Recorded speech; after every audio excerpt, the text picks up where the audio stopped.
Il s'est fixé un objectif, transformer les déchets industriels en ressources, créer des emplois et développer une économie circulaire en République du Congo. Un projet de Gildas Mobula dénommé Circular Lab. Bonjour et bienvenue dans la grande interview.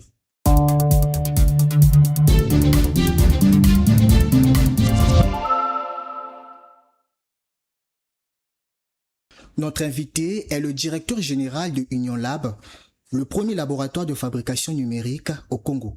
Bonjour Monsieur Gildas Mobula. Bonjour Monsieur Mifundou. Comment allez-vous? Très bien, merci. Et vous? Je vais bien également, merci. Quelles sont vos impressions d'être parmi nous dans les locaux de Tcheleka Media? Alors c'est un honneur, hein. Je vous remercie de m'avoir invité aujourd'hui pour cette grande interview. Et voilà, je vous remercie beaucoup. C'est un réel plaisir de vous retrouver, nos chers abonnés actifs de Tcheleka Media. Merci de partager, liker, commenter ce contenu comme vous avez l'habitude de le faire. Monsieur Mobulas, qu'est-ce que vous faites concrètement au sein de votre entreprise? Alors, notre entreprise, vous l'avez mentionné, c'est Union Lab. Alors, Union Lab, c'est un laboratoire de fabrication numérique. Donc, c'est un espace d'innovation technologique qui est abrité par l'École nationale supérieure polytechnique de l'Université Meringuabi. Alors, ce qu'il faut savoir en ce qui concerne les Fab Labs, nos laboratoires, hein, on les appelle Fab Labs généralement. C'est un programme mondial qui est chapeauté par le MIT, qui est l'Institut de technologie de Massachusetts à Boston aux USA. Aujourd'hui, dans le monde, on a presque 2000 Fab Labs, donc 1000 et quelques, hein, presque 1900 et quelques Fab Labs dans le monde. Et nous sommes donc le premier Fab Lab du Congo. Et pour ouvrir un Fab Lab, donc il fallait avoir l'autorisation naturellement du MIT, adhérer à la charte du MIT. Et c'est ce qui s'est fait depuis 2023. Alors, qu'est-ce que nous faisons concrètement dans sein de notre structure? Nous sommes à l'université et nous n'avons pas choisi de nous installer à l'université par hasard, parce que nos laboratoires, dans nos laboratoires, nous avons ce qu'on appelle des machines-outils, donc généralement des imprimantes 3D, du matériel électronique pour la programmation des objets connectés, pour faire la robotique et tout ça. Et nous mettons donc à la disposition des étudiants, des porteurs de projets, des chercheurs aussi, ces outils pour soit pour les TP, soit pour des besoins de recherche. Et voilà ce que nous faisons. Donc nous sommes donc une structure d'appui à la formation, à la recherche et à l'entrepreneuriat. Vous venez d'employer un terme qui va peut-être sembler étrange auprès des profanes, le terme Fab Lab. Qu'est-ce que cela signifie? Alors Fab Lab, vous avez le mot Fab qui veut dire fabrication. Et vous avez Lab qui veut dire laboratoire. Donc Fab Lab, en fait, c'est une marque déposée. Hein, c'est une marque déposée du MIT, de l'Institut de technologie de Massachusetts à Boston. Donc c'est un programme à la base, un programme universitaire au sein du MIT aujourd'hui qui se démocratise dans le monde. Donc aujourd'hui, on trouve des Fab Labs, ces laboratoires dans les entreprises, dans le cadre de leur service de recherche et développement. On en trouve aussi dans les écoles, dans les universités, donc pour ces universités qui veulent être un peu plus innovants, pour des TP et autres. Et on trouve des Fab Labs aussi près des incubateurs, donc pour aider les porteurs de projets à matérialiser leurs idées. Et donc c'est un programme vraiment mondial aujourd'hui. Pour faire la différence, il y a vraiment une grande différence entre Fab Lab et Makerspace. Vous allez voir qu'il y a des mêmes types d'espaces de ce genre.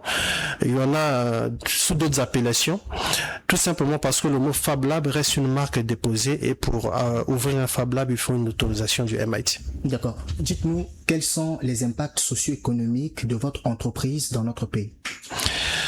Alors, souvent pour mesurer comme ça, mais ça peut être un peu difficile. Mais nous avons en 3 ans, puisque nous avons lancé cette initiative il y a 3 ans, en 2023. En 3 ans, nous avons tellement fait beaucoup de choses. Nous accompagnons et nous continuons à accompagner, puisqu'on reçoit en stage des étudiants venant principalement de l'Université Meringuabi, donc de l'NSP, de la FST, qui viennent au Fab Lab pour leurs projets de soutenance. Donc, ils fabriquent des prototypes concrets qui présentent lors de leur soutenance. Mais nous recevons aussi des étudiants qui viennent des universités privées et aussi depuis le début 2025, nous sommes opérateur de l'Organisation internationale de la francophonie. Bon, nous ne sommes pas seuls, nous sommes un consortium des opérateurs de formation dont nous faisons partie. Et nous avons formé l'année dernière 320 jeunes au métier du numérique, tout confondu. Donc, vous avez les métiers de la programmation, du marketing digital, en cybersécurité et bien d'autres. Cette année, nous sommes en train de former également 360 jeunes congolais, donc dans 4 villes. Vous avez Brazzaville, Pointe-Noire, Dolisie et Oyo. Alors, sans compter des jeunes que nous recevons en incubation. Vous savez, nous travaillons beaucoup avec des incubateurs. Je peux citer par exemple l'incubateur Kosala qui est un partenaire. Nous sommes donc, j'ai l'habitude de dire que nous sommes le premier maillon de la chaîne d'incubation, puisque le porteur de projet vient avec une idée et de l'idée nous en faisons un prototype. Et une fois qu'il a un prototype, il peut aller vers un incubateur pour aller avoir un business plan et aller plus loin. Et donc l'impact, que ce soit au niveau de la formation, au niveau de la recherche, j'ai mentionné la recherche. En ce moment, nous travaillons avec l'IRD, l'Institut de recherche pour le développement français, sur un projet très ambitieux qu'on appelle le DEBAC, donc Océan durable et économie bleue en Afrique centrale, où nous fabriquons de l'instrumentation pour les chercheurs. Après, nous intervenons également avec une ONG française sur l'île Mbamou, sur un projet sur l'efficacité énergétique. Il s'agit d'une hydrolienne qui produit de l'électricité sur le fleuve, et nous travaillons sur la partie intelligente, donc c'est-à-dire la gestion, l'optimisation de l'électricité, de la production jusqu'à la distribution. Donc il y a tellement, c'est difficile pour moi de mesurer l'impact comme ça, le dire en quelques minutes, mais en 3 ans nous avons tellement fait beaucoup de choses, que ce soit dans le pays, que ce soit à l'extérieur du pays. Alors comment qualifiez-vous votre bilan? Est-il positif ou négatif, si je peux utiliser ces termes? Je dirais plus que positif. Ah bon? Plus que positif, parce que ça dépasse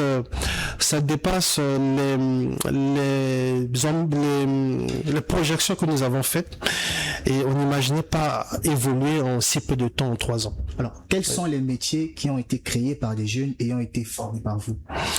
Alors, comme je disais, nous, on est surtout un espace de prototypage. Et donc notre mission, parce que la chaîne d'accompagnement, c'est en fait quand je parle de l'accompagnement, c'est une chaîne. Et généralement la chaîne on le fait pas seul. Et donc il y a des jeunes qui commencent un projet chez nous, mais c'est un prototype. Donc c'est pas forcément une entreprise qui est sortie. Donc il lui faut aller vers un incubateur pour aller plus loin et avoir une entreprise réellement fonctionnelle. Et donc pour l'instant non, il n'y a pas d'entreprises qui sont sorties directement chez nous, mais il y a eu des porteurs de projets qui sont passés chez nous et qui sont sortis avec des prototypes concrets. Okay. En quoi est-ce que votre projet Circular Lab se distinguera-t-il des autres initiatives orientées vers le numérique? Alors, nous sommes, comme je disais tout à l'heure, pour l'instant, notre laboratoire, pendant 3 ans, nous avons été soutenus par l'ambassade de France. Alors, je dois souligner ce point parce que l'ambassade de France ne nous soutient pas par hasard. Il y a beaucoup d'initiatives de Congolais, mais qui ne sont forcément pas soutenues par cette ambassade. Et nous, en 2021, nous étions lauréats d'un prix important. C'était un appel à projet international qui était lancé par Univers Science en France. Donc, Univers Science, c'est le rassemblement donc du palais de la découverte et de la Cité des sciences et de l'industrie de Paris. Et donc, nous avons été sélectionnés parmi une centaine de candidatures. On n'était que 9 qui ont été retenus et nous avons reçu donc un financement du ministère français de l'Europe et des Affaires étrangères pour installer ce laboratoire. Et ce financement, donc, nous avons reçu des équipements, nous avons reçu un soutien en formation. Et donc, c'est très important de souligner cela. Et par rapport à ça, nous avons donc lancé le Fab Lab en 2023, d'abord pour tester notre projet, parce que c'était le premier Fab Lab, il fallait connaître l'écosystème, il fallait savoir avec qui il faut travailler, et ça a pris du temps, donc ça a été vraiment un grand moment de bénévolat. Nous avons eu notre premier contrat en 2025, dans l'année passée, avec l'Organisation internationale de la francophonie pour les formations. Donc nous ne sommes qu'à notre début, et après avoir fait toutes ces réalisations aujourd'hui, il est important qu'on puisse évoluer. Donc on peut pas rester, si je dois employer le terme, sous perfusion des subventions. Vous avez la subvention de l'ambassade, vous pouvez l'avoir aujourd'hui et ne plus l'avoir demain. Du coup, vous voulez être indépendant. Nous voulons être indépendants. Donc il nous faut un modèle économique pour pérenniser nos activités. Et pour cela, nous avons donc le premier projet que nous sommes en train de vouloir lancer, c'est bien sûr Circular Lab. Alors Circular Lab, ça va nous rendre autonomes vis-à-vis justement des bailleurs de fonds ou des subventions, parce que c'est un projet qui va être orienté vers les services aux entreprises. Et en ce moment, nous visons particulièrement les zones économiques spéciales. Pourquoi? Parce qu'aujourd'hui, l'un des, comment on l'appelle, s'il faut dire, pour attirer les investisseurs dans les zones économiques spéciales, c'est un peu la difficulté de la plupart des zones économiques spéciales aujourd'hui. Il y a un point important, c'est celui de l'économie circulaire, c'est celui de la durabilité. On parle beaucoup de tout ce qui est éco-responsable. Et donc nous visons justement les zones économiques spéciales et les industries, parce que nous avons un savoir-faire, nous avons pu l'acquérir durant tous ces 3 ans en travaillant avec des partenaires ici et au niveau international, que nous pouvons aujourd'hui traiter tout ce qui est déchets industriels. Nous en avons les capacités, nous avons les compétences qu'il faut pour le faire. Et donc, c'est vers ce service-là que nous voulons aller, parce que nous croyons en ce que le gouvernement veut proposer aux Congolais, c'est-à-dire dans tout ce qui est domaine des zones économiques spéciales. Et nous pensons que c'est un secteur dynamique et que dans quelques années, nous allons avoir des entreprises qui vont produire, qui vont suffisamment produire, mais qui dit production, dit aussi déchets industriels et comment les traiter. Donc c'est là où nous allons jouer. D'accord. Votre domaine demande à ce qu'il y ait constamment de l'électricité. Vu les coupures intempestives que nous vivons au quotidien, comment comptez-vous vous en sortir? Alors, nous, on prend souvent ce qu'on appelle l'innovation frugale. C'est-à-dire que c'est vrai, il y a des soucis d'électricité, il y aura toujours des soucis que l'on le veut ou pas. Des pays comme la Chine aussi, ils viennent de loin. Ils avaient les mêmes situations que nous, mais ça leur a pas empêché de rêver. Il faut savoir inventer selon le contexte où vous vivez. Et nous savons que il y a des efforts qui sont faits au niveau du gouvernement pour amener l'électricité, surtout dans les zones économiques spéciales. Voilà pourquoi nous visons les zones économiques spéciales. Parce que nous savons que ce sont des zones qui seront alimentées en électricité, mais n'empêche pas aussi de travailler sur des modèles innovants. Aujourd'hui, il y a l'électricité verte aussi. Donc, nous avons travaillé aussi sur ces sujets. L'exemple que je vous ai donné sur l'île Mbamou avec cette ONG Potamai, c'est une initiative privée. C'est un chercheur français qui travaille sur ce projet et nous accompagnons.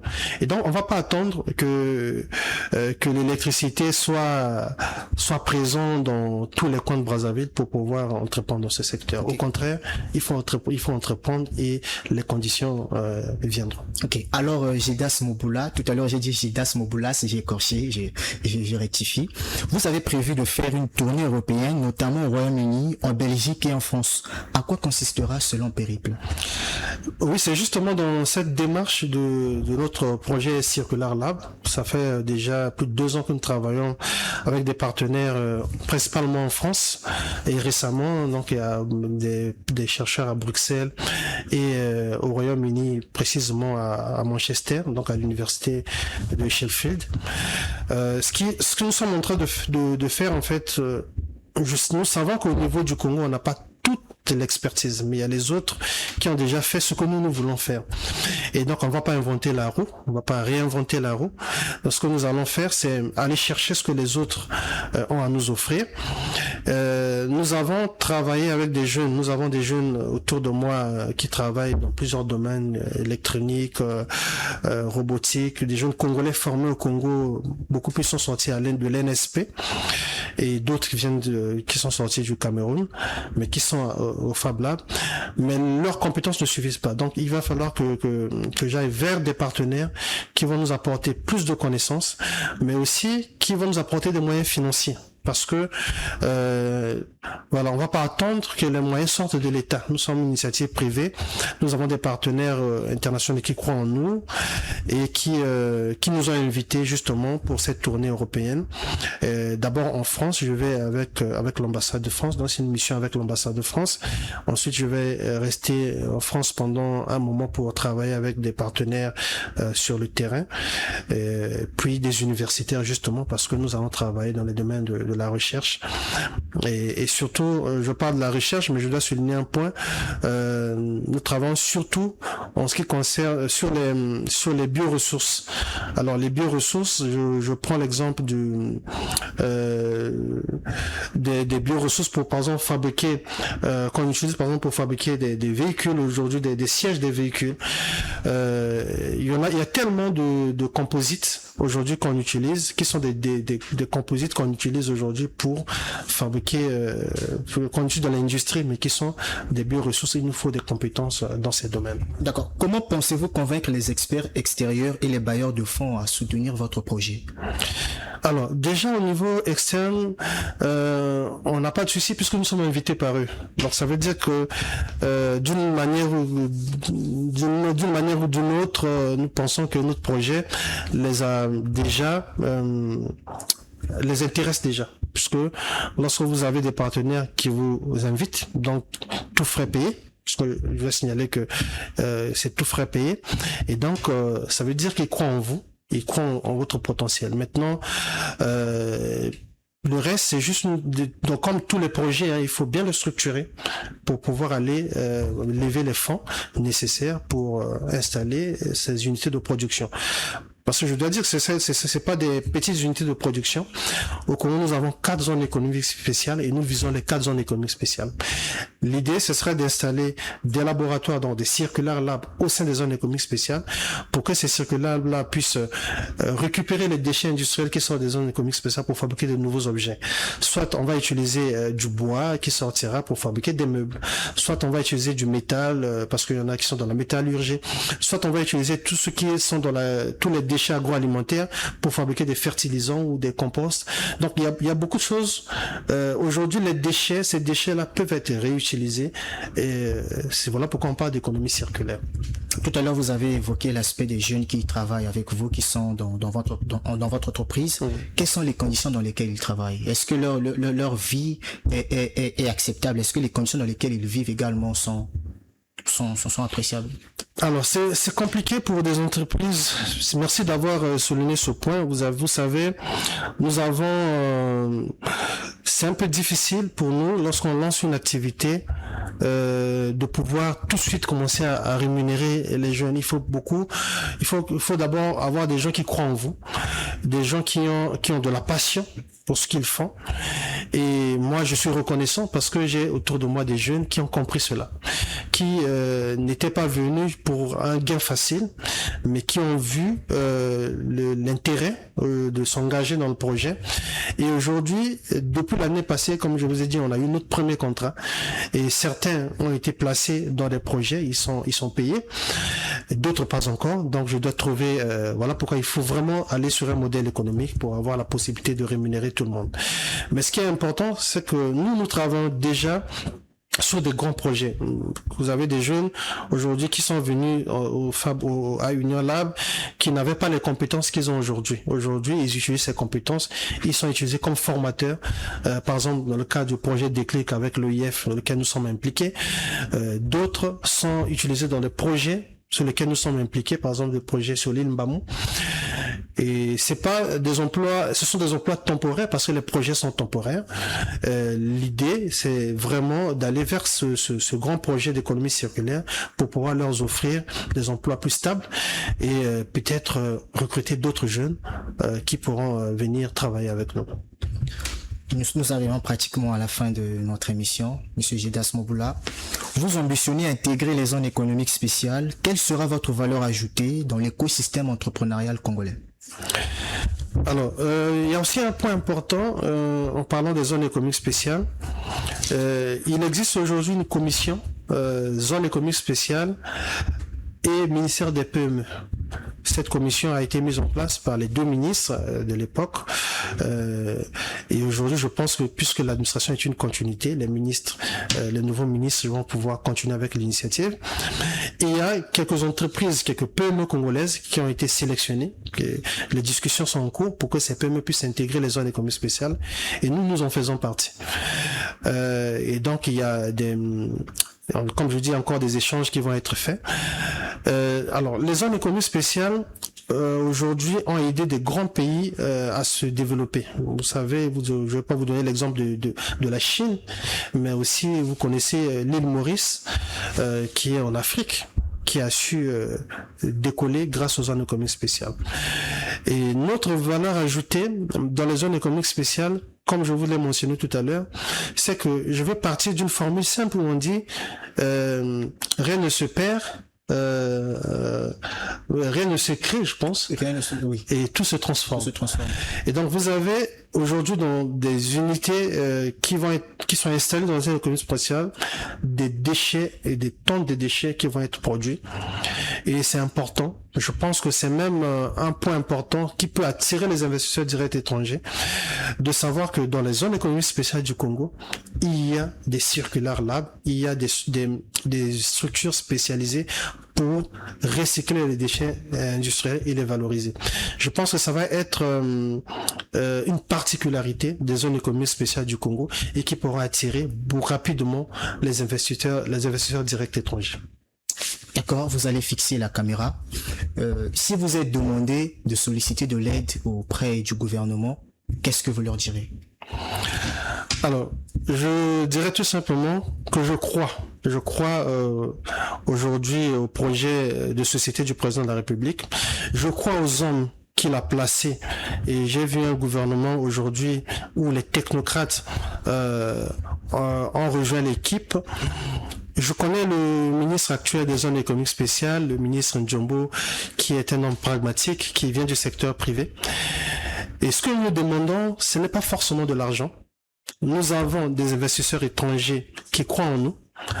Nous avons juste besoin d'espace, nous avons juste besoin de facilités administratives, que l'État nous aide dans ce sens pour que nous puissions nous installer et aussi contribuer à la création d'emplois dans notre pays. Merci Monsieur Gildas Moboula, nous sommes arrivés à la fin. Merci d'être passé à Tieleka. Je vous remercie. Le message est passé. Quant à nous, on se dit à la prochaine. Bonne fête de travail et à nous revoir à très bientôt sur Tieleka Média, plus loin que l'œil puisse voir.